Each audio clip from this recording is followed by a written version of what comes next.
Many of our childhood stories of piracy revolve around magical artifacts, bumbling Spanish captains, and the swashbuckling adventures of legendary figures like Blackbeard. But the historical reality of the 17th century Caribbean was a theater of intense resource extraction and state-sponsored violence. Navigating this era requires viewing the region as a high-stakes war zone, where the flow of gold and silver dictated the survival of global powers. This dynamic was driven by three competing factions: imperial monopolies, autonomous havens, and rogue disruptors. The constant friction between these forces created a volatile environment that gave rise to the maritime legends we still romanticize today. In the animated version of this history, Admiral Arnaldo is consumed by the search for El Dorado and the mystical Golden Bowl of Montezuma. This map shows the economic reality of that obsession. Spain held a monopoly over the Americas and was systematically extracting vast quantities of Aztec and Incan silver and gold. This created a massive logistical challenge.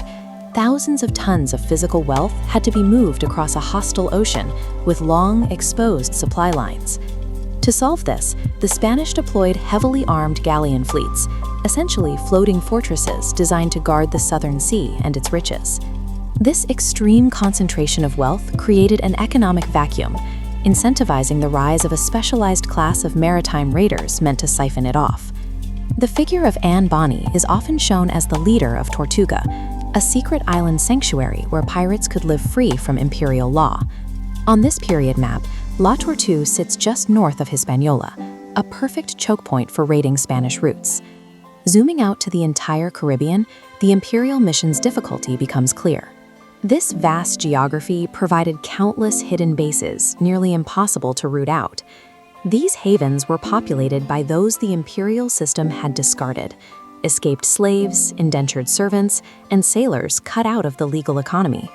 Settlements like Tortuga functioned as autonomous republics, governed by their own democratic codes and leaders who were elected by the crew. These pirate havens were a socio-economic rebellion, providing a dangerous alternative to the rigid, brutal hierarchies of the European empires. Figures like Blackbeard represent the rogue elements who would eventually betray the pirate havens, occasionally cooperating with the Spanish to serve their own interests. This marked a shift in the region, as privateering and rebellion dissolved into indiscriminate violence that targeted all maritime trade. These rogue actions caused widespread economic paralysis. Port cities faced naval blockades, and global supply chains were crippled by the constant threat of capture. These disruptors became a threat so significant that they forced rival empires to temporarily unite for the sole purpose of their total extermination.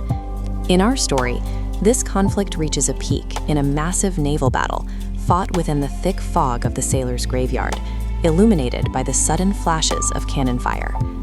Historically, this period ended with the combined navies of Britain and Spain systematically hunting down pirate vessels to secure the safety of maritime trade.